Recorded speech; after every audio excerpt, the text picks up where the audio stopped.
Hi hello welcome back to my channel YT vlogs Kannada. ಎಲ್ಲರೂ ಹೇಗಿದ್ದೀರಾ? ಚೆನ್ನಾಗಿದ್ದೀರಾ? ಹಾಗೆ ಇವತ್ತು ನಾನು ಬೆಳಗ್ಗೆ ಎದ್ದು ಆಚೆ ಬಂದ ತಕ್ಷಣ ಹಕ್ಕಿಗಳು ಸೂರ್ಯ ಉದಯ ಆಗೋ ಕಡೆ ಸಾಗ್ತಾ ಇದ್ದಾವೆ. ಹಾಗೆ ಅವು ಕೂಡ ತಮ್ಮ ದೈನಂದಿನ ಕೆಲಸಗಳಲ್ಲಿ ತೊಡಕೊತಾ ಇದ್ದಾವೆ. ಅದನ್ನು ನೋಡಿ ಒಂಥರ ಖುಷಿ ಆಯಿತು. ಹಾಗೆ ಬೆಳಗಿನ ಜಾವದಲ್ಲಿ ನಾವು ಆಚೆ ಬಂದಾಗ ಆ ಹಕ್ಕಿಗಳನ್ನ ನೋಡಿ ಒಂಥರ ಮನಸ್ಸಿಗೆ ಖುಷಿ ಅನ್ನಿಸ್ತು. ಹಾಗೆ ಈ ದಿನನೂ ಕೂಡ ತುಂಬ ಖುಷಿಯಿಂದನೇ ಸ್ಟಾರ್ಟ್ ಮಾಡಿದ್ದೀನಿ. ಹಾಗೆ ಇವತ್ತು ಯುಗಾದಿ ಹಬ್ಬ. ನಿಮ್ಮೆಲ್ಲರಿಗೂ ಕೂಡ ಯುಗಾದಿ ಹಬ್ಬದ ಹಾರ್ದಿಕ ಶುಭಾಶಯಗಳು. ಈ ವರ್ಷ ಹೊಸ ವರ್ಷದ ಆರಂಭ ನಮ್ಮ ಹಳ್ಳಿಗಳ ಕಡೆ ಇದೇ ಒಂದು ಹೊಸ ವರ್ಷದ ಆರಂಭ ಆಗಿರೋದ್ರಿಂದ ಈ ವರ್ಷ ಪೂರ್ತಿ ಸುಖ ಶಾಂತಿ ನೆಮ್ಮದಿ ಆಯಸ್ಸು ಆರೋಗ್ಯನ ದೇವರು ಎಲ್ರಿಗೂ ಕೊಟ್ಟು ಕಾಪಾಡಲಿ ಅಂತ ಕೇಳ್ಕೊತ ಇವತ್ತು ವ್ಲಾಗ್ನ ಕೂಡ ಸ್ಟಾರ್ಟ್ ಮಾಡಿದ್ದೀನಿ. ಸೊ ಬೆಳಗ್ಗೆ ಬೇಗ ಎದ್ದೆ, ಹಾಗಾಗಿ ಆ ಅಕ್ಕಿಯ ಒಂದು ಕಲರವವನ್ನು ಸೆರೆ ಮಾಡಿದ್ದೀನಿ. ಹಾಗೆ ಬೇವಿನ ಸೊಪ್ಪು ಮಾವಿನ ಸೊಪ್ಪು ಎಲ್ಲ ತಂದಿಟ್ಟು ಇವಾಗ ನಮ್ಮ ಅಣ್ಣನ ಕೈಲಿ ತೋರಣ ಎಲ್ಲ ಕಟ್ಟಿಸ್ತಾ ಇದ್ದೆ. ಸೊ ಅವನೇ ತೋರಣ ಎಲ್ಲ ಕಟ್ಟಿ ಹೂವು ಹಾಕ್ತಾಯಿದ್ದ. ಹಾಗೆ ಅಪ್ಪಾಜಿ ಆ ಕಡೆ ಹಾಲು ಕರಿತಾಯಿದ್ರು, ಬೆಳಗ್ಗೆ ಟೈಮ್ ಅಲ್ವಾ ಹಾಗಾಗಿ. ಹಾಗೆ ಅಮ್ಮ ಬೆಳಗ್ಗೆ ಬೇಗನೆ ಎದ್ದು ಮನೆ ಮುಂದೆ ರಂಗೋಲಿ ಎಲ್ಲ ಹಾಕಿಬಿಟ್ಟಿದ್ರು ಸಾರಿಸಿ ಗುಡಿಸಿ. ನನಗಂತೂ ಈಗ ಕುಂತ್ಕೊಂಡು ರಂಗೋಲಿ ಎಲ್ಲ ಹಾಕೋಕ್ಕೆ ಕಷ್ಟ ಆಗುತ್ತೆ ಅಲ್ವಾ, ಹಾಗಾಗಿ ನಾನು ಈ ಸಲ ರಂಗೋಲಿ ಹಾಕೋದೆಲ್ಲ ಏನೂ ಮಾಡೋಕ್ಕೋಗಿಲ್ಲ. ಇದಿದ್ರೆ ಕಲರೆಲ್ಲ ಹಾಕಿ ಚೆನ್ನಾಗಿ ಮಾಡ್ತಿದ್ದೆ. ಕುಂತ್ಕೊಂಡು ರಂಗೋಲಿ ಹಾಕೋಕ್ಕಾಗಲ್ಲ, ಹಾಗಾಗಿ ಅಮ್ಮನೇ ಎಲ್ಲ ಹಾಕಿದ್ರು. ಸಿಂಪಲಾಗಿ ಅವ್ರಿಗೆ ಹೇಗೆ ಬರುತ್ತೆ ಹಂಗೆ. ಹಾಗೆ ಬೇಗ ಬೇವಿನ ಸೊಪ್ಪು ಮತ್ತು ಮಾವಿನ ಸೊಪ್ಪನ್ನ ತಂದಿದ್ದರಿಂದ ತೋರಣ ಕಟ್ಟೋ ಅಂಥ ಕೆಲಸ ಬೇಗ ಆಯಿತು. ಹಾಗೆ ಅಪ್ಪಾಜಿ ಹಾಲು ಕರಿತಾಯಿದ್ರು. ಸೊ ಡೈರಿಗೆ ಹಾಲು ಹಾಕ್ಬರ್ಬೇಕಿತ್ತು, ಹಾಗಾಗಿ ಅವರು ಕೂಡ ಹಾಲು ಕರೆದು ಮನೆಗೆ ಎಷ್ಟು ಬೇಕಷ್ಟು ಹಾಲು ಕೊಟ್ಟು ಹೋಗ್ತಾರೆ. ನಾನು ಈ ಕಡೆ ಬೇವಿನ ಸೊಪ್ಪು ಮತ್ತು ಮಾವಿನ ಸೊಪ್ಪೆಲ್ಲ ಬಿಡಿಸ್ಕೊತಾ ಕುಂತಿದ್ದೀನಿ. ಪೂಜೆಗೆ ದೇವ್ರ ಮನೆಗೆ ಬೇಕಲ್ವ, ಹಾಗಾಗಿ ಅದನ್ನು ಎತ್ತಿಟ್ಕೊಳ್ಳೋಣ ಅಂತ ಹೇಳಿ ಎಲ್ಲ ಅದನ್ನು ಬೇಕಾದಷ್ಟು ತೊಗೊತಾ ಇದ್ದೆ. ಸೊ ಇವಾಗ ನಾನು ಬೇವಿನ ಸೊಪ್ಪು ಮತ್ತು ಮಾವಿನ ಸೊಪ್ಪು ಇತ್ತಲ್ಲ, ಹಾಗಾಗಿ ಅದನ್ನು ಅದ್ರದ್ದು ಹೂವು ಮತ್ತು ಎಲೆ ಎಲ್ಲ ಬಿಡಿಸ್ಕೊತಾ ಇದ್ದೀನಿ ಬೇವು ಬೆಲ್ಲ ಮಾಡೋದಕ್ಕೆ. ಬೇವು ಬೆಲ್ಲ ಪ್ರಿಪೇರ್ ಮಾಡೋದಕ್ಕೆ ನಾವು ಜಾಸ್ತಿ ಬೇವಿನ ಸೊಪ್ಪಿನ ಹೂವನ್ನ ಬಳಸ್ತೀವಿ, ಜೊತೆಗೆ ಸ್ವಲ್ಪ ಎಲೆ ಹಾಕ್ಕೊಂಡು ಬೆಲ್ಲ ಸೇರಿಸ್ಕೊಂಡು ಮಾಡ್ಕೊತೀವಿ. ಹಾಗಾಗಿ ಅದನ್ನು ಬಿಡಿಸಿ ಎತ್ತಿಕೊಂಡಿದ್ದೀನಿ. ಆಮೇಲೆ ಬೇವು ಬೆಲ್ಲ ಪ್ರಿಪೇರ್ ಮಾಡ್ಕೊಳ್ಳೋಣ ಅಂಥೇಳಿ. ಇವಾಗ ನೋಡಿ ಎಷ್ಟು ಚೆನ್ನಾಗಿರುತ್ತೆ ಅಲ್ವಾ ಈ ಚಿಗುರು. ಮತ್ತು ಈ ಕಾಲದಲ್ಲಿ ಎಲ್ಲ ಚಿಗುರು ಮತ್ತು ಹೂವು ಬಿಡೋ ಅಂಥ ಕಾಲ, ಹಾಗಾಗಿ ಈ ಯುಗಾದಿನ ವಸಂತ ಕಾಲದ ಆರಂಭ ಅಂತ ಕರೀತಾರೆ. ಹಾಗೆ ನಾನು ಕೂಡ ಸ್ವಲ್ಪ ಮಾವಿನ ಸೊಪ್ಪನ್ನ ತೆಗೆದು ಒಳಗಡೆ ಇರೋವಂಥ ಡೋರ್ಗೆ ಸಿಗಿಸ್ದೆ. ಹಾಗೆ ಎಲ್ಲ ರೆಡಿ ಮಾಡ್ಕೊಂಡಿದ್ದಾದಮೇಲೆ ಉಳಿದಿರೋ ಅಂಥ ಬೇವಿನ ಸೊಪ್ಪೆಲ್ಲ ಇತ್ತಲ್ವ, ಅದ್ರದ್ದು ಕಡ್ಡಿ ಎಲ್ಲ ಮುರ್ಕೊತಾ ಇದ್ದೀನಿ. ಯಾಕೆಂದರೆ ಈ ಕಡ್ಡಿಲಿ ಹಲ್ಲು ಜನ ಅಂತ ಹೇಳಿ, ಹಾಗಾಗಿ ಬ್ರಷ್ ಥರ ಯೂಸ್ ಮಾಡ್ಬೋದಲ್ವ. ಹಳ್ಳಿ ಕಡೆ ಮುಂಚೆ ಎಲ್ಲ ಇದೇ ಮಾಡ್ತಿದ್ರು, ಹಾಗಾಗಿ ಇವಾಗೂ ಯೂಸ್ ಆಗುತ್ತೆ ಅಂತ ಹೇಳಿ ಬ್ರಷ್ ಮಾಡಿ ಇಟ್ಟಿದ್ದೆ. ಹಾಗೆ ಬೆಳಗ್ಗೆ ಎಲ್ಲ ಕೆಲಸ ಮುಗಿಸಿದ್ಮೇಲೆ ನಮ್ಮಣ್ಣ ಇಲ್ಲಿ ಹಸುಗಳನ್ನ ಮೈ ತೊಳಿತಾ ಇದ್ದ. ಸೊ ಅವು ಕೂಡ ಹಬ್ಬ ಅಂತ ಬಂದಾಗ ನಾವು ಎಲ್ಲ ಹಬ್ಬದಲ್ಲೂ ಕಂಪಲ್ಸರಿಯಾಗಿ ಮನೇಲಿರೋ ದನಗಳು ಮೈಗೆ ತೊಳಿತಾ ಇರ್ತೀವಿ. ಸೊ ಅವು ಕೂಡ ಫ್ರೆಶ್ ಅಪ್ ಆಗಬೇಕಲ್ವ ಹೊಸ ವರ್ಷಕ್ಕೆ ಅಂತೇಳಿ. ಹಾಗೆ ನಮ್ಮ ಮನೇಲಂತೂ ಯಾವಾಗೂ ದನಿನ ಮೈ 2 ದಿನಕ್ಕೆ 3 ದಿನಕ್ಕೆಲ್ಲ ತೊಳಿತಾನೆ ಇರ್ತಾರೆ. ಸೊ ಗಂಜಲ ಮತ್ತು ಒಂದು ಸಗಣಿ ಎಲ್ಲ ಮೈಗೆಲ್ಲ ಮೆತ್ಕೊಂಡಿರ್ತವೆ ಅಂಥೇಳಿ ಅವಾಗ ತೊಳಿತಾನೆ ಇರ್ತಾರೆ. ಬಟ್ ಆ ಹಬ್ಬಗಳಲ್ಲಂತೂ ನಾವು ಹೇಗೆ ಸ್ನಾನ ಮಾಡ್ಕೊತೀವೋ ಹಾಗೆ ದನಗಳಿಗೂ ಕೂಡ ಮೈ ತೊಳೆದು ಅವಕ್ಕೆ ಅರಿಶಿನ ಕುಂಕುಮ ಎಲ್ಲ ಇಡ್ತಾರೆ. ಸೊ ಇದು ನಮ್ಮ ಹಳ್ಳಿ ಕಡೆ ನಾವು ಮಾಡೋ ಅಂಥದ್ದು. ಅದಾದಮೇಲೆ ಮೇಯ್ನಾಗಿ ಈ ಹಬ್ಬದಲ್ಲಿ ಎಣ್ಣೆ ಹಚ್ಕೊಳ್ಳೋದಂತೂ ಮಿಸ್ ಮಾಡಲ್ಲ ಅಲ್ವಾ ಎಲ್ರೂ. ಹಾಗಾಗಿ ನಾನಿಲ್ಲಿ ಹರಳೆಣ್ಣೆ ತೊಗೊಂಡು ಅದಕ್ಕೆ ಸ್ವಲ್ಪ ಅರಿಶಿನ ಮತ್ತು ಬೇವಿನ ಸೊಪ್ಪು ಹಾಕ್ಕೊಂಡು ಚೆನ್ನಾಗಿ ಕಾಯಿಸ್ಕೊತಾ ಇದ್ದೀನಿ. ಸೊ ಸ್ವಲ್ಪ ಬಿಸಿ ಮಾಡಿ ಅದನ್ನು ಮೈಗೆ ಹಚ್ಕೊಳ್ಳೋಣ ಅಂಥೇಳಿ ಹಾಗಾಗಿ ಕಾಯಿಸ್ತಾ ಇದ್ದೀನಿ. ಹಾಗೆ ಹರಳೆಣ್ಣೆ ನಮ್ಮ ದೇಹಕ್ಕೆ ತುಂಬ ತಂಪನ್ನು ಕೊಡೋದ್ರಿಂದ ಸ್ಪೆಷಲ್ಲಾಗಿ ಈ ಹಬ್ಬಕ್ಕೆ ಬೇರೆ ಎಣ್ಣೆಗಿಂತ ಹರಳೆಣ್ಣೆನೇ ದೇಹಕ್ಕೆ ಹಚ್ಕೊಂಡು ಸ್ನಾನ ಮಾಡ್ತೀವಿ. ಎಣ್ಣೆನ ಚೆನ್ನಾಗಿ ಬಿಸಿ ಮಾಡಿದ್ಮೇಲೆ ಅದನ್ನು ಸ್ವಲ್ಪ ಹೊತ್ತು ಹಾರಕ್ಕಿಟ್ಟೆ. ಯಾಕೆಂದರೆ ಬಿಸಿ ಎಣ್ಣೆ ಅಂತೂ ತುಂಬಾ ಸುಡುತ್ತೆ ಅಲ್ವಾ, ಹಾಗಾಗಿ ಬೇಗ ತಣ್ಣಗಾಗಲ್ಲ ಅಂಥೇಳಿ. ಅಷ್ಟರಲ್ಲಿ ಅಮ್ಮ ಸ್ವಲ್ಪ ಖಾರ ರುಬ್ಕೊಡು ಅಡುಗೆ ಮಾಡೋದಕ್ಕೆ ಅಂತ ಕೇಳಿದ್ರು. ಹಾಗಾಗಿ ಇಲ್ಲಿ ಮಿಕ್ಸಿಲಿ ಗ್ರೈಂಡ್ ಮಾಡಿಕೊಟ್ಬಿಟ್ಟು ಹೋಗೋಣ ಅಂಥೇಳಿ ಹಾಗಾಗಿ ಅದನ್ನು ರುಬ್ಕೊಡ್ತಾ ಇದ್ದೆ.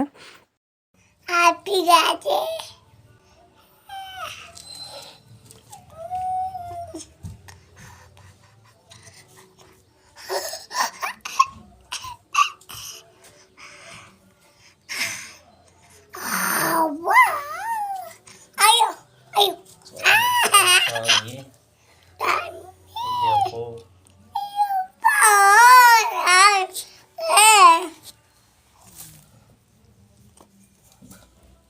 ಹಾಗೆ ಇಲ್ಲಿ ಇಬ್ಬರೂ ಎಣ್ಣೆ ಹಚ್ಚೋದಕ್ಕೆ ರೆಡಿ ಮಾಡಿಕೊಂಡು ಕುಂತಿದ್ರು. ಹಾಗಾಗಿ ನನ್ನ ಮಗನಿಗೆ ಅವರೇ ಎಣ್ಣೆ ಹಚ್ತಾಯಿದ್ರು. ಅವನಂತೂ ಎಣ್ಣೆ ಕಂಡ್ರೆ ಆಗಲ್ಲ. ಸೊ ಹಾಗಾಗಿ ಅಳಕ್ಕೆ ಸ್ಟಾರ್ಟ್ ಮಾಡ್ತಿದ್ದ, ಅಮ್ಮ ಅಮ್ಮ ಅಂತೇಳಿ. ನಾನು ಹೋಗಿ ಅವನಿಗೆ ಸಮಾಧಾನ ಮಾಡಿ ಎಣ್ಣೆ ಹಚ್ಚೋದಕ್ಕೆ ಸ್ಟಾರ್ಟ್ ಮಾಡಿದೆ.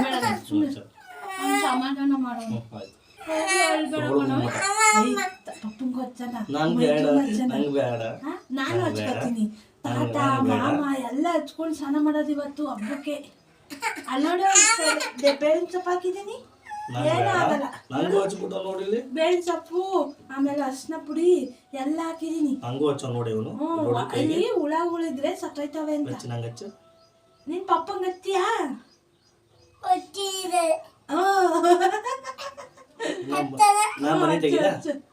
ಬನ್ನಿನ್ ಬಿಚ್ಲಿ ಪಪ್ಪ. ನೀನ್ ಫಸ್ಟ್ ಹಚ್ಕತಿಯಾ? ನೀನ್ ಎಲ್ಲರಿಗೂ ಹಚ್ಚಿವಂತೆ, ನೀನ್ ಫಸ್ಟ್ ಹಚ್ಕೊಬಿಡು.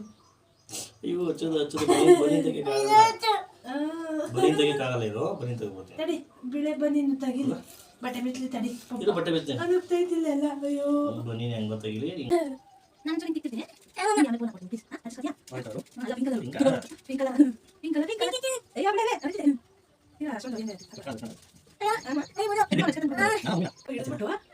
ಅದಕ್ಕೂ ಎಣ್ಣೆ ಹಾಕ್ಬಿಟ್ಟು ಚೆನ್ನಾಗಿ ಮಾಡ್ಸ್ಬಿಡೋಣ. ಚೆನ್ನಾಗಿ ಮಾಡ್ಸ್ಬಿಡೋಣ ಚಿನ್ನ ಬೆಕ್ಕಿಗೆ.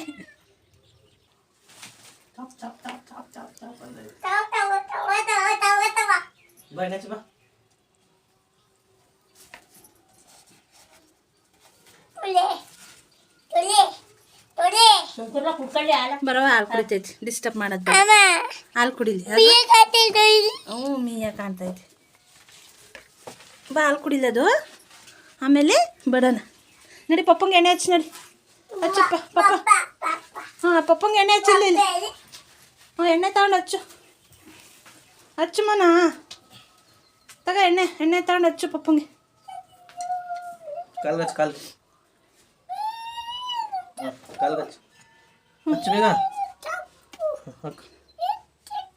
ಹಾಕಪ್ಪ.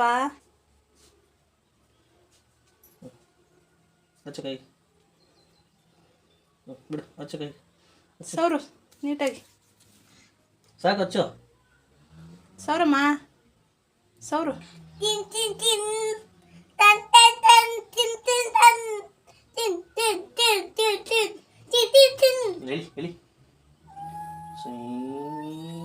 ಒಂದೇ ಒಂದು ಬೆಳೆ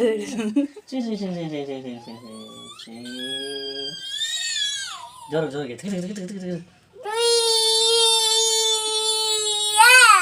ಸಾಕು ಸಾಕು ಅಷ್ಟೇ. ಈ ಕಡೆ ಅವನಿಗೆ ಬೇಡ. ಬೆಳಗ್ಗೆ ಇವರಿಬ್ರಿಗೂ ಎಣ್ಣೆ ಹಚ್ಚೋಷ್ಟರೊಳಗೆ ತುಂಬಾ ಟೈಮ್ ಹಿಡಿತು ಅಂತ ಹೇಳ್ಬೋದು. ನನ್ನ ಮಗನ ಆಟ ಆಡಿಸ್ಕೊಂಡು ಎಣ್ಣೆ ಹಚ್ಚಿದ್ದಾಯಿತು. ಸೊ ಹಾಗಾಗಿ ಇವರಿಬ್ರಿಗೂ ಎಣ್ಣೆ ಹಚ್ಚಿದ್ದಾದಮೇಲೆ ಅಪ್ಪಾಜಿ ಮತ್ತು ನಮ್ಮಣ್ಣ ಇಬ್ಬರು ಆಚೆ ಇದ್ದರು. ಅವ್ರು ಲೇಟಾಗಿ ಹಚ್ಕೊತೀವಿ ನಾವು ಅಂತ ಹೇಳ್ತಾಯಿದ್ರು. ಹಾಗಾಗಿ ಅವ್ರಿಗೆ ಎಣ್ಣೆ ಹಚ್ಚಬೇಕು ಅಂತ ಹೇಳಿ ಇವರಿಬ್ರದ್ದು ಎಣ್ಣೆ ಹಚ್ಚಿದ್ದು ಕಂಪ್ಲೀಟ್ ಆದಮೇಲೆ, ಸೊ ಇಲ್ಲಿ ದನಗಳನ್ನೆಲ್ಲ ಕಟ್ ಬರಬೇಕಿತ್ತಲ್ಲ, ಹಾಗಾಗಿ ದನ ಕಟ್ ಬಂದಮೇಲೆ ಎಣ್ಣೆ ಹಚ್ಕೋತೀನಿ ಅಂತ ಹೇಳ್ತಿದ್ರು ಅಪ್ಪಾಜಿ. ಹಾಗಾಗಿ ದನಗಳಿಗೆಲ್ಲ ಬೂಸ ನೀರೆಲ್ಲ ಕುಡಿಸ್ತಾಯಿದ್ರು. ನಮ್ಮ ಅಣ್ಣ ಅಂತೂ ನನಗೆ ಎಣ್ಣೆ ಬೇಡ, ನಂಗೆ ಆಗಲ್ಲ ಅಂತೆಲ್ಲ ಹೇಳ್ತಿದ್ದ. ಇವತ್ತು ಯುಗಾದಿ ಹಬ್ಬ ಅಲ್ವಾ, ಇವತ್ತೊಂದಿನ ಹಚ್ಕೋ ಏನಾಗಲ್ಲ ಅಂತೇಳಿ ಅವನಿಗೆ ಫೋರ್ಸ್ ಮಾಡಿ ಹಚ್ಚೋಣ ಅಂತೇಳಿ ಅಂದ್ಕೊಂಡ್ವಿ. ಇಲ್ಲಿ ನನ್ನ ಮಗನ ಆಟ ಆಡಿಸ್ತಿದ್ದಾರೆ. ಅವನು ಬಿಸಿಲಲ್ಲಿ ಎಣ್ಣೆ ಹಚ್ಕೊಂಡು ಆಟ ಆಡ್ತಿದ್ದ. ಹಾಗಾಗಿ ನಮ್ಮಣ್ಣ ಎಣ್ಣೆ ಬೇಡ ಅಂದ ತಕ್ಷಣ ತಲೆಗಾದರೂ ತಿಕ್ಕು ಅಂತೇಳಿ ಅಪ್ಪಾಜಿ ತಲೆಗೆ ತಿಕ್ತಾಯಿದ್ರು ಎಣ್ಣೆನ. ಸೊ ನಾನು ಬರೀ ತಲೆಗೆಂತೂ ಹಾಕ್ಕೊತೀಯ, ಎಲ್ಲರೂ ಇವತ್ತು ಯುಗಾದಿ ಹಬ್ಬ ಅಂದಮೇಲೆ ಮೈಗೆಲ್ಲ ಹಚ್ಕೊಂಡು ಸ್ನಾನ ಮಾಡ್ತಾರೆ. ಸೊ ಈ ಬೇಸಿಗೆಲಿ ಒಂಥರ ಮೈಗೆಲ್ಲ ಎಣ್ಣೆ ಹಚ್ಕೊಳ್ಳೋದು ತುಂಬ ತಂಪು ಅಲ್ವಾ. ಹಾಗಾಗಿ ಈ ಬಿಸಿಲು ನಮಗೆ ತಡೆಯೋದಕ್ಕೆ ಕಷ್ಟ ಆಗುತ್ತೆ ಮನುಷ್ಯರಿಗೆ. ಈ ಬಿಸಿಲಲ್ಲಿ ಈ ಒಂದು ಬೇಸಿಗೆ ಕಾಲ ಇದೆಯಲ್ಲ, ತುಂಬ ಹೀಟ್ ಬಾಡಿ ಆಗುತ್ತೆ. ಹಾಗಾಗಿನೇ ದೊಡ್ಡವರೆಲ್ಲ ಈ ಹಬ್ಬಕ್ಕಾದರೂ ಎಣ್ಣೆ ಹಚ್ಕೊಳ್ಳಿ ಅಂತೇಳಿ ಈ ಒಂದು ಸಂಪ್ರದಾಯ ರೂಢಿ ಮಾಡ್ಕೊಂಡಿದ್ದಾರೆ. ಹಾಗಾಗಿ ಅವನಿಗೂ ಫೋರ್ಸ್ ಮಾಡಿ ಬಟ್ಟೆ ಎಲ್ಲ ಬಿಚ್ಚಪ್ಪ ಎಣ್ಣೆ ಹಚ್ಚಿಕೊಳ್ಳುವಂತೆ ಏನೂ ಆಗಲ್ಲ ಅಂತೇಳಿ ಅವನಿಗೂ ಎಣ್ಣೆ ಹಚ್ಚೋಣ ಅಂತೇಳಿ ಎಲ್ಲ ರೆಡಿ ಮಾಡ್ಕೊಂಡ್ವಿ ಎಲ್ಲರೂ. ಅಪ್ಪಾಜಿ ಹಂಗೆ ವರ್ಷ ತಿಂತೇಳಿ ಅಂತಿದ್ದೆ.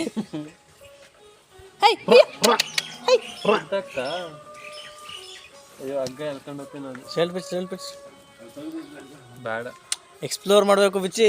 ನೋ ತೆಗಿಯ ಬೆನ್ನಿಗೆ ತಿಕ್ಕನ ಬೇಗ, ಅಲ್ಲಿ ಸ್ಟೋರೇಜ್ ಇಲ್ಲ, ನೀನು ಆನ್ ಮಾಡ್ಕೊಂಡೆ ಕೂತ್ಕೊಂಡು. ಹಾಗೆ ಇಲ್ಲಿ ನಮ್ಮ ಅಣ್ಣಂಗೆ ಎಣ್ಣೆ ಹಚ್ಚೋಣ ಅಂತೇಳಿ ಅವನೊಂದು ಹಿಂಸೆ ಮಾಡಿ ಕರೆದು ಕೂರಿಸ್ಕೊಂಡಿದ್ದೀನಿ. ಯಾಕೆಂದರೆ ಅವನಿಗೆ ಸ್ವಲ್ಪ ಎಣ್ಣೆ ಹಚ್ಕೊಂಡಾದ್ಮೇಲೆ ಸ್ವಲ್ಪ ಹೊತ್ತು ಹಾಗೆ ಇರಬೇಕಲ್ಲ, ಸೊ ಇರಿಟೇಷನ್ ಅಂತೇಳಿ ಬೇಡ ಬೇಡ ಅಂತ ಹೇಳ್ತಿದ್ದ. ಸೊ ಇವತ್ತು ಹಬ್ಬ ಆಗಿದ್ದರಿಂದ ಹೆಂಗೆ ಬಿಡೋಕ್ಕಾಗುತ್ತೆ ಅಲ್ವಾ, ಹಾಗಾಗಿ ಅವನಿಗೂ ಎಣ್ಣೆ ಹಚ್ಚೋಣ ಅಂತೇಳಿ ಕರೆದು ಕೂರಿಸ್ಕೊಂಡಿದ್ದೀನಿ. ಎಣ್ಣೆ ಹಚ್ಚಿದ್ದೆಲ್ಲ ಆದಮೇಲೆ ಅವನು ಫುಲ್ ಜೋಶಲ್ಲಿ ಪೋಸಸ್ ಎಲ್ಲ ಕೊಡ್ತಾಯಿದ್ದ.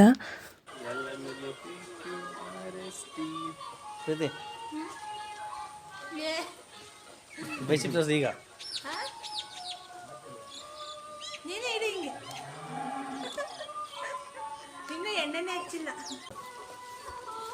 ನನಗೆ ಬೇಗ ಸ್ನಾನ ಮಾಡಿಬಿಡ್ಬೇಕತ್ತ ಕೆಲಸ, ಎಣ್ಣೆ ಹಚ್ಕೊಂಡು ಜಾಸ್ತಿ ಹೊತ್ತಿರಕ್ಕೆ. ನಡುಪ್ರಿತಿ ಕಾಲು ಹೆಂಗಾಯ್ತು ಈಗ?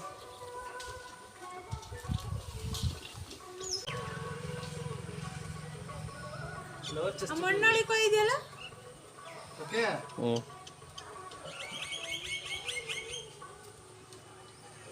ಬಿಡು ಹೆಂಗ್ ಮಾಡ್ತೈತಪ್ಪ ಮಾಮ. ಏನು ಮಾಡೋದು? ನೀನು ಹೋಗಿ ಮಾಡೋದು, ನೀನು ಮಾಡೋಕಂದ. ನೀನು ಕೆಳಕ್ಕೆ ಬಿದ್ದೋಯ್ತೀಯ ಬಾತ್. ಯಾವ ಹುಡುಗಿ ನಿಂತ್ಕೊಂಡು ನೋಡ್ತಾಳೆ ನೋಡಿ ಅಲ್ಲಿ, ಅವನಿಲ್ಲ ಗೊತ್ತವನಿ.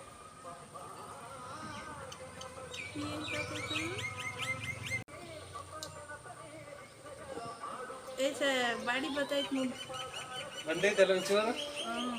ಚೂರು ಮದುವೆ ಅಷ್ಟರಲ್ಲಿ ಬಾಡೆ ಬಂದ್ಬಿಡು. ಗಂಡ ಅಮ್ಮಗೆ ಎಣ್ಣೆ ಹಚ್ಚಾಗ ಬೇಡ ಕಣಪ್ಪ, ತೆಗಿ ಕಣ. ಕಿಟಕಿ ಮಾಡ್ದೆ ಕಣೋ. ಇದಕ್ಕೂ ಹೊಟ್ಟೆ ಕರ್ಬಿಟ್ಟು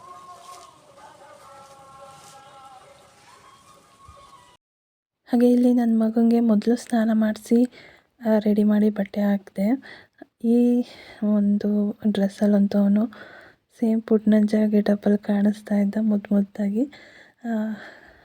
ಹಾಗೆ ಅವನಿಗಂತೂ ಎಣ್ಣೆ ಹಚ್ಕೊಂಡು ಸ್ನಾನ ಮಾಡಿದ್ದೆಲ್ಲ ಆದಮೇಲೆ ಸ್ವಲ್ಪ ನಿದ್ದೆ ಥರ ಬರ್ತಾಯಿತ್ತು ಅವನಿಗೆ, ನಿದ್ದೆ ಟೈಮು. ಹಾಗಾಗಿ ಮಲ್ಕೊಳ್ಳೋಕ್ಕೆ ಮೂಡಿರಲಿಲ್ಲ ಅವನಿಗೆ ಸರಿಯಾಗಿ, ಹಾಗಾಗಿ ನಿದ್ದೆಗಣ್ಣಲ್ಲಿ ಮಲ್ಕೊಂಡ್ರೆ ಸಾಕು ಅಂತ ಓಡಾಡ್ತಿದ್ದ. ಹಾಗೆ ಇಲ್ಲಿ ನಮ್ಮ ತಾತಂಗೆ ಹೇಗೆ ಕಾಣಿಸ್ತಾ ಇದ್ದೀನಿ ಅಂತ ಹೇಳಿ ತೋರಿಸ್ತಾ ಇದ್ದ. ಸೊ ನಮ್ಮ ತಾತನೂ ರೆಡಿಯಾಗಿ ಕುಂತಿದ್ರು. ಹಾಗೆ ನಾವೆಲ್ಲ ಸ್ನಾನ ಮಾಡಿ ರೆಡಿ ಆದಮೇಲೆ ಅಡುಗೆ ಮನೆಯಲ್ಲಿ ಏನು ಮಾಡ್ತಿದ್ದಾರೆ, ಇಷ್ಟೊಂದು ಸೌಂಡ್ ಬರ್ತಿದೆಯಲ್ಲ ಅಂತ ನೋಡಿದ್ರೆ ಎಲ್ಲರೂ ಇಲ್ಲಿ ಕೂತ್ಕೊಂಡು ನಾವು ಅಪ್ಪಾಜಿ ನಮ್ಮಣ್ಣ ಇನ್ನೂ ಎಣ್ಣೆ ತಿಕ್ಕೊಳ್ಳೋದ್ರಲ್ಲೇ ಇದ್ದರು. ಇವರು ಒಬ್ಬಟ್ಟು ಮಾಡೋದ್ರಲ್ಲಿ ಇದ್ದರು. ನಮ್ಮಮ್ಮ ಬೆಳಗ್ಗೆಯಿಂದ ನಮ್ಮಮ್ಮ ಅಡುಗೆ ಮನೆಗೆ ಸೇರ್ಕೊಂಡ್ಬಿಟ್ಟಿದ್ರು. ಸೊ ಒಬ್ಬಟ್ಟೆಲ್ಲ ಪ್ರಿಪೇರ್ ಮಾಡಿ ಹಬ್ಬದ ಅಡುಗೆ ಎಲ್ಲ ಮಾಡ್ತಾಯಿದ್ರಲ್ವ, ಹಾಗಾಗಿ ಅಡುಗೆ ಮನೆಯಲ್ಲೇ ಇದ್ದಾರೆ ಅಮ್ಮ. ನಮ್ಮಣ್ಣ ಮತ್ತು ನಮ್ಮ ಅಜ್ಜಿ ಸ್ವಲ್ಪ ಹೆಲ್ಪ್ ಮಾಡ್ತಾಯಿದ್ರು ಒಬ್ಬಟ್ಟೆಲ್ಲ ಒತ್ಕೊಡೋದಕ್ಕೆ. ಹಾಗಾಗಿ ಎಲ್ಲ ಮಾತಾಡಿಕೊಂಡು ಅಡುಗೆ ಮನೆ ಒಳಗೆ ಕುಂತಿದ್ರು. ಹಾಗೆ ನಾನಂತೂ ಅಡುಗೆ ಮನೆ ಕಡೆ ಬರೋಕ್ಕೆ ಆಗಿಲ್ಲ. ಬೆಳಗಿಂದ ಅವ್ರಿಗೆ ಎಣ್ಣೆ ಹಚ್ಚಿ ಮಗು ನೋಡಿಕೊಂಡು ಮಗುಗೆಲ್ಲ ಸ್ನಾನ ಮಾಡಿಸಿ ದೇವ್ರ ಮನೆ ಎಲ್ಲ ರೆಡಿ ಮಾಡ್ಕೊತಾ ಕುಂತಿದ್ದೆ. ಹಾಗಾಗಿ ಈ ಅಡುಗೆ ಮನೆಯಲ್ಲೇನೋ ಅಷ್ಟು ಹೆಲ್ಪ್ ಮಾಡೋಕ್ಕೆ ಆಗಲಿಲ್ಲ ಈ ಸಲ ಅಮ್ಮಂಗೆ. ಮತ್ತು ಇಲ್ಲಿ ದೇವ್ರ ಮನೆಯೆಲ್ಲ ರೆಡಿ ಮಾಡ್ಕೊಳ್ಳೋಣ ಅಂತ ಹೇಳಿ ಪೂಜೆಗೆ ರೆಡಿ ಮಾಡ್ಕೊತಾ ಇದ್ದೀನಿ. ನನ್ನ ಮಗ ಒಂದು ರೌಂಡ್ ನಿದ್ದೆ ಮಾಡಿ ಎದ್ದು ಕುಂತಿದ್ದ. ಹಾಗಾಗಿ ಅವನಿಗೆ ಸ್ವಲ್ಪ ಒಬ್ಬಟ್ಟು ಹಾಕ್ಕೊಟ್ರು, ಬಿಸಿ ಬಿಸಿ ಒಬ್ಬಟ್ಟೆಲ್ಲ ತಟ್ತಿದ್ರಲ್ಲ, ಹಾಗಾಗಿ ಅವನಿಗೆ ಒಬ್ಬಟ್ಟು ಹಾಕ್ಕೊಟ್ಟು ಕೂರಿಸಿದ್ದಾರೆ. ಅವನು ನಿದ್ದೆಗಣ್ಣಲ್ಲೇ ಕುಂತಿದ್ದಾನೆ. ನಾನು ಸ್ವಲ್ಪ ಪೂಜೆ ಲೇಟ್ ಆಗುತ್ತೆ ಅಂತೇಳಿ ರೆಡಿ ಮಾಡ್ಕೊತಾ ಇದ್ದೀನಿ. ಆಲ್ಮೋಸ್ಟ್ ಹತ್ತತ್ರ ಮಧ್ಯಾಹ್ನ ಹತ್ರನೇ ಆಗಿತ್ತು ನಾವು ಪೂಜೆ ಸ್ಟಾರ್ಟ್ ಮಾಡೋ ಅಷ್ಟರಲ್ಲಿ. ಯಾಕೆಂದರೆ ಬೆಳಗ್ಗೆಯಿಂದ ಸ್ವಲ್ಪ ನಿಧಾನವಾಗಿಯೇ ಸ್ಟಾರ್ಟ್ ಮಾಡಿದ್ವಿ ಡೇನ, ಹಾಗಾಗಿ ಲೇಟ್ ಆಯ್ತು ಅಂತ ಹೇಳ್ಬೋದು. ಹಾಗಾಗಿ ಇವಾಗ ದೇವ್ರ ಮನೆ ಎಲ್ಲ ಕ್ಲೀನ್ ಮಾಡಿ ಹೂವೆಲ್ಲ ಹಾಕಿ ಇವಾಗ ದೀಪ ಹಚ್ಕೊತಾ ಇದ್ದೀನಿ ದೇವ್ರಿಗೆ.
ಹಾಗೆ ಮನೇಲೆಲ್ಲ ಪೂಜೆ ಮುಗಿಸಿದ್ಮೇಲೆ ಫಸ್ಟು ದೇವಸ್ಥಾನಕ್ಕೆ ಹೋಗ್ಬಿಟ್ಟು ಬರೋಣ ಅಂತೇಳಿ ನಾನು ಅಣ್ಣ ಮತ್ತು ನನ್ನ ಮಗ ಮತ್ತು ನನ್ನ ಹಸ್ಬೆಂಡು 4 ಜನನೂ ದೇವಸ್ಥಾನಕ್ಕೆ ಹೋದ್ವಿ.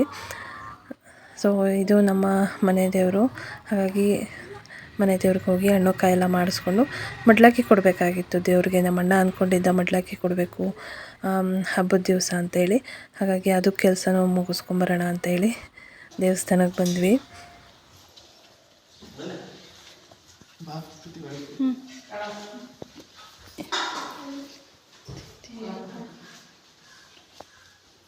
ಕಂದ ನಡಿ.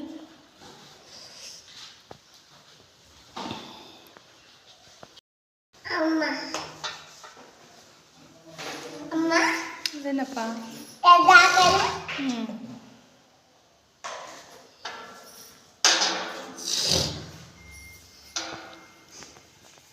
ಕೇಳ್ಬೇಕು ಅವ್ರನ್ನ ಇಲ್ಲ ಬಸಣ್ಣ ಅಂತ ಕೇಳ್ಬೇಕು. ದೇವಸ್ಥಾನದಲ್ಲಿ ಮಾಡ್ತಿದ್ದಾರೆ ಕೊಡಮ್ಮ.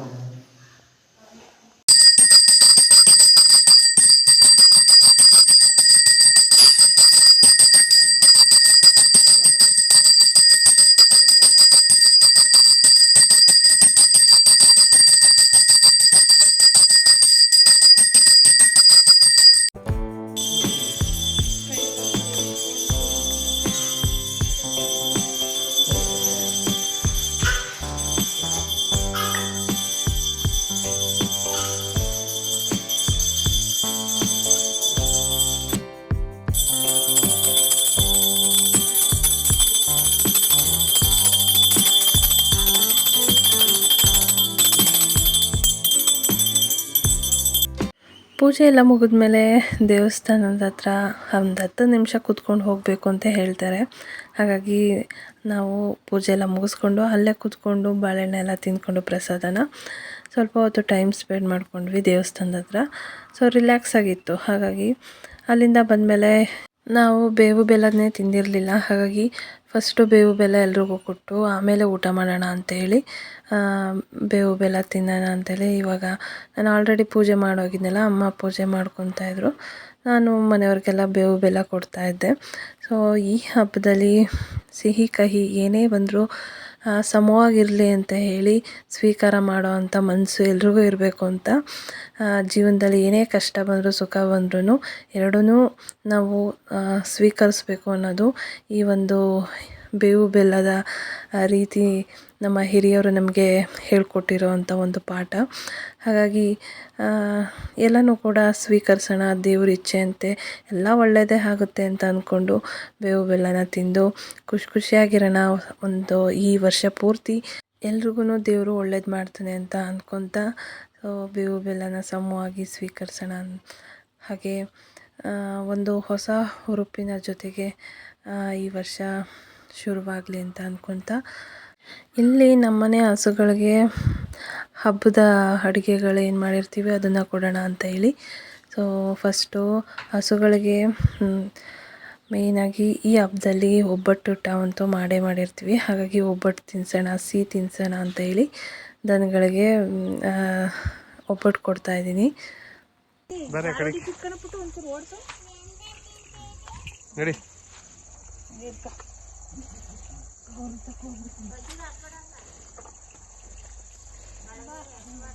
ಮಾಡಿ ನೀನು.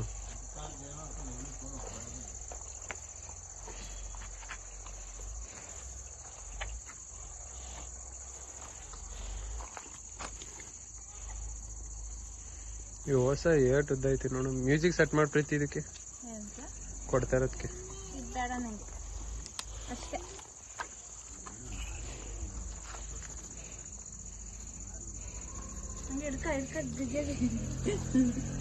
ಆಫ್ ಮಾಡೋಣ ಆಫ್ ಮಾಡೋಣ.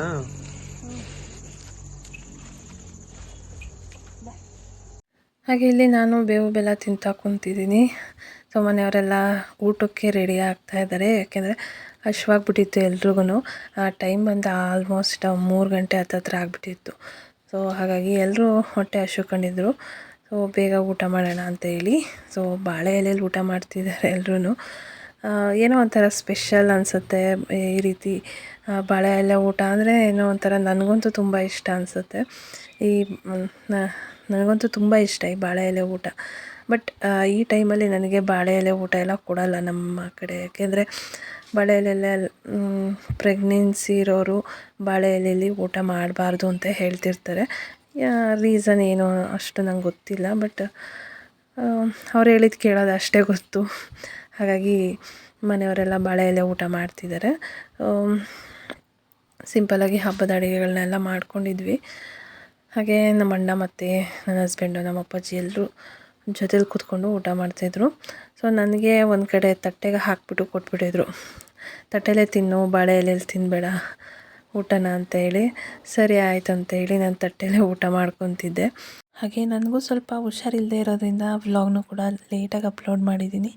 ಇಷ್ಟ ಆಗಿದ್ರೆ ಲೈಕ್, ಶೇರ್ ಆ್ಯಂಡ್ ಕಮೆಂಟ್ ಮಾಡಿ. ಆ್ಯಂಡ್ ನೆಕ್ಸ್ಟ್ ವ್ಲಾಗಲ್ಲಿ ವರ್ಷದೊಡ್ಕೋ ಹೇಗಾಯಿತು ಅಂತ ಹೇಳಿ ಅದನ್ನು ಕೂಡ ಅಪ್ಲೋಡ್ ಮಾಡ್ತೀನಿ. ಸೊ ಈಗ ವ್ಲಾಗ್ನೂ ಕೂಡ ಎಂಡ್ ಮಾಡ್ತಾಯಿದ್ದೀನಿ. ಟೇಕ್ ಕೇರ್, ಬಾಯ್.